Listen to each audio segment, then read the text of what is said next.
यदि आपने एसआईपी के थ्रू इन्वेस्टमेंट स्टार्ट कर दिया है, इसका मतलब आप बड़ा वेल्थ क्रिएट करने के लिए पहला स्टेप आपने उठा लिया है। लेकिन इसमें कंडीशंस यही है कि जो एसआईपी आपने स्टार्ट की है इसको लंबे समय तक बरकरार रखें। लेकिन एक और चीज़ है कि जैसे जैसे समय बीतता है आपकी इनकम में वृद्धि होती है, और नॉर्मल एसआईपी इन्वेस्टर से ये अपेक्षित है कि जैसे जैसे इनके इनकम में वृद्धि होती है एसआईपी कंट्रीब्यूशन में भी वो वृद्धि करें। इस एसआईपी कंट्रीब्यूशन में एडिशनल आप कंट्रीब्यूट करेंगे, इससे दो फायदे हो सकते हैं कि यदि आपने फाइनेंशियल गोल के हिसाब से एसआईपी स्टार्ट किए तो फाइनेंशियल गोल आपको जो टाइम आपने सोचा है उस टाइम से पहले अचीव कर लेंगे। और दूसरा, यदि आपने फिक्स टाइम टेन्योर के हिसाब से एसआईपी स्टार्ट की है, यानी आपने सोचा है कि मैंने 15 वर्षों के एसआईपी चलाऊंगा, तो 15 वर्षों में जो अपने नॉर्मल एसआईपी का कॉर्पस एक्सपेक्टेड है आपके, एडिशनल कंट्रीब्यूशन करने से जो कॉर्पस बनेगा वो एक्सपेक्टेड कॉर्पस से अधिक कॉर्पस बनेगा। आज की वीडियो में हम चर्चा करेंगे इन्हीं बातों की। मैं डीएम झा, आप देख रहे हैं स्टोन टैक्सफिन चैनल। इस पर आगे चर्चा करने के पहले जो मैंने बताया कि एडिशनल कंट्रीब्यूशन करेंगे तो आपको कॉर्पस अधिक मिलेगा या आपका फाइनेंशियल गोल पहले अचीव हो जाएगा, तो आखिर आपके मन में सवाल ये होगा कि ये एडिशनल कंट्रीब्यूशन आखिर मैं करूं क्या। फ्रेंड्स, इस हिसाब से एसआईपी को तीन स्ट्रेटजी में बनाया गया है। एक नॉर्मल एसआईपी, दूसरा है फिक्स्ड स्टेप अप या टॉप अप एसआईपी, और तीसरा है वेरिएबल टॉप अप या step up SIP. Normal SIP जो टिपिकल एसआईपी होती है, इसका मतलब कि आप फिक्स्ड अमाउंट हर महीने लंबे समय के लिए इन्वेस्ट करेंगे। यानी यदि 10,000 रुपये की एसआईपी आपने स्टार्ट की है तो 10,000 रुपये हर माह अगले 10 वर्षों तक या 15 वर्षों तक आप उसको कंट्रीब्यूट करते रहेंगे। दूसरा है फिक्स टॉपअप या fixed step up SIP. Fix top up या स्टेप अप एसआईपी का मतलब कि आप हर वर्ष अपने मंथली इंस्टॉलमेंट में कुछ ना कुछ एडिशनल कंट्रीब्यूट करेंगे, फिक्स्ड अमाउंट कंट्रीब्यूट करेंगे। उदाहरण के लिए, यदि आपने 10,000 की एसआईपी स्टार्ट की और आपने फिक्स्ड टॉपअप 1,000 रुपये का आपने ऑप्ट किया, इसका मतलब कि पहले महीने से लेकर 12वें महीने तक, यानी फर्स्ट ईयर आपको 10,000 रुपये प्रति माह आपको इन्वेस्ट करने पड़ेंगे। लेकिन जैसे ही एक वर्ष खत्म होगा, यानी 12वां महीना खत्म होगा, 13वें महीने से चूंकि आपने फिक्स्ड टॉपअप 1,000 रुपये का ऑप्ट किया है, इसका मतलब कि 10,000 रुपये में से 1,000 रुपये और ऐड कर देंगे, तो 13 महीने से लेकर 24 महीने तक ये 11,000 रुपये प्रति माह आपको कंट्रीब्यूट करेंगे। फिर 25वें महीने से लेकर 36 महीने तक 12,000 रुपये प्रति माह आप एसआईपी में कंट्रीब्यूट करेंगे। और इसी हिसाब से हर वर्ष जो है 1,000 रुपये, जब तक आप एसआईपी चलाते हैं 1,000 रुपये प्रति माह आपके बढ़ते जाएंगे। तीसरा है वेरिएबल टॉपअप या वेरिएबल स्टेप अप एसआईपी। आपने पहले देखा कि फिक्स टॉपअप में फिक्स्ड अमाउंट 1,000 रुपये हर वर्ष हम इंक्रीज करते हैं हम एसआईपी के इंस्टॉलमेंट में, लेकिन वेरिएबल टॉपअप में ये फिक्स्ड अमाउंट नहीं होता है बल्कि ये परसेंटेज होता है। उदाहरण के लिए, यदि आपने 10% वेरिएबल स्टेप अप या टॉपअप आपने ऑप्ट किया है और 10,000 रुपये की आपकी प्रति माह की एसआईपी है, इसका मतलब कि पहले महीने से लेकर 12वें महीने तक 10,000 रुपये और 13वें महीने से 24 महीने तक 10,000 में 10% ऐड करेंगे, यानी 10,000 का 10% 1,000 होगा, तो 13वें महीने से 24 महीने तक 11,000 रुपये प्रति माह। फिर 25वें महीने से 10% और ऐड करेंगे, यानी 11,000 का 10% 1,100। इसका मतलब कि 25वें महीने से 36 महीने तक 12,100 रुपये आप कंट्रीब्यूट करेंगे। और इसी हिसाब से हर वर्ष जो है 10% आप उसमें ऐड करते रहेंगे जब तक कि आप एसआईपी चलाते हैं। इसी कॉन्टेक्स्ट में व्हाइट ओक कैपिटल ने एक एसआईपी पर स्टडी की है, और इस एसआईपी की स्टडी में उन्होंने बीएसई सेंसेक्स टीआरआई को कंसिडर किया है और उन्होंने माना है कि 10,000 रुपये प्रति माह की एसआईपी हम करते हैं। और ये डेटा जो अब मैं आपको शेयर करने जा रहा हूँ, ये डेटा 31 मई 2026 के डेट का है। इसका मतलब कि 31/5/2026 के दिन में यदि आपने पिछले 5 वर्षों की एसआईपी 10,000 रुपये प्रति माह नॉर्मल एसआईपी की होती, तो 5 वर्षों में जो आपका इन्वेस्टमेंट होता वो 6 लाख रुपए होता, और बीएसई सेंसेक्स टीआरआई के हिसाब से जो कॉर्पस बनता वो 6,95,000 रुपये बनता।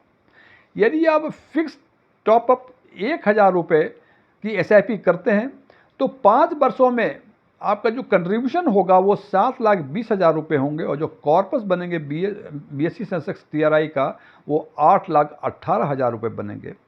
और यदि ये वेरिएबल टॉपअप SIP 10% के हिसाब से करते हैं तो आपका जो कंट्रीब्यूशन होगा 5 वर्षों में वो 7,33,000 रुपये होगा और कॉर्पस जो बनेगा 8,30,000 के आसपास बनेगा।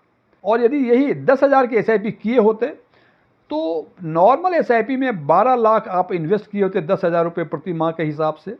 फिक्स टॉपअप 1,000 में 17,40,000 रुपये इन्वेस्ट किए होते और इसके एवज में आपको 28,52,000 रुपये का कॉर्पस बना होता। और वेरिएबल 10% SIP में जो कंट्रीब्यूशन होता आपका 19,12,000 रुपये होते और जो कॉर्पस बनता ये 30,49,000 के आसपास बनता। यही यदि आपने 15 वर्षों की SIP की होती तो नॉर्मल SIP में 18 लाख रुपए इन्वेस्ट किए होते और जो कॉर्पस बनता है BSE सेंसेक्स TRI में यदि इन्वेस्ट किए होते तो 46,35,000 रुपये।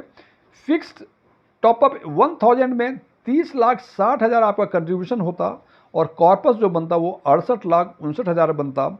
और वेरिएबल 10% टॉपअप में टोटल कंट्रीब्यूशन आपका 15 वर्षों में 38,13,000 रुपये होता और कॉर्पस बनता 78,96,000 रुपये। यही यदि आपने 20 वर्षों की SIP की होती तो 5 वर्षों में नॉर्मल SIP में कंट्रीब्यूशन आपका 24 लाख रुपए हुए होते और कॉर्पस जो बनता वो 85,70,000 के आसपास बनता। फिक्स्ड 1000 टॉपअप में कंट्रीब्यूशन आपका 20 वर्षों में 46,80,000 रुपये बनते और जो कॉर्पस बनता वो 1,38,29,000 के आसपास बनता। वहीं 10% की वेरिएबल टॉपअप में टोटल कंट्रीब्यूशन 20 वर्षों में 68,73,000 रुपये होती और इसका कॉर्पस जो बनता वो 1,74,40,000 के आसपास बनता। अब फ्रेंड्स ये तो डेटा शेयर किया जो व्हाइट ओक कैपिटल ने SIP पे जो एनालिसिस करके रिपोर्ट तैयार की है एज ऑन 31 मार्च 2026 के डेट में। मैं फिर रिपीट कर रहा हूँ, इसमें इन्होंने BSE सेंसेक्स TRI को कंसिडर किया है और माना है कि 10,000 रुपये प्रति माह की SIP है और फिक्स्ड टॉपअप जो है 1,000 रुपये है और वेरिएबल टॉपअप 10%, उसके हिसाब से ये डेटा उन्होंने शेयर किया हुआ है। लेकिन डेटा को आइसोलेशन में देखने से कोई फ़र्क नहीं पड़ता अनलेस कि इसको एक दूसरे से कंपेयर करें।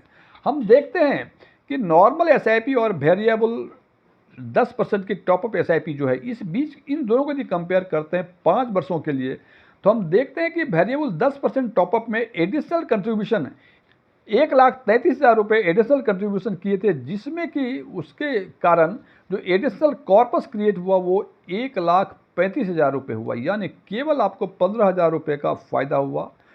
इसका एक ही कारण है कि जो कि 5 वर्ष जो है लिमिटेड टाइम है और लिमिटेड टाइम में पावर ऑफ कंपाउंडिंग का मैजिक आपको देखने को काफ़ी कम मिला।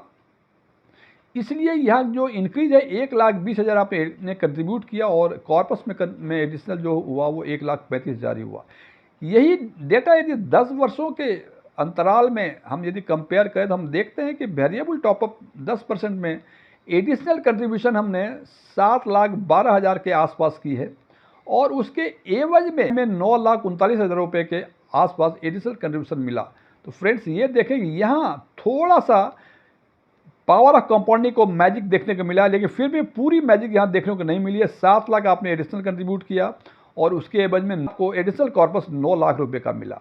यही यदि 15 वर्षों के डेटा को कंपेयर करते हैं तो नॉर्मल SIP में आपने 18 लाख रुपए आपने इन्वेस्ट किए थे, कॉर्पस बनाता 46,35,000 रुपये, जबकि वेरिएबल टॉपअप में एडिशनल कंट्रीब्यूशन 38,13,000 था और इसके एवज में 78,96,000 के आसपास आपको कॉर्पस बना था। इसका मतलब कि 20,13,000 रुपये आपने एडिशनल कंट्रीब्यूट किए और इसके एवज में 32,61,000 आपको एडिशनल कॉर्पस मिला आपको।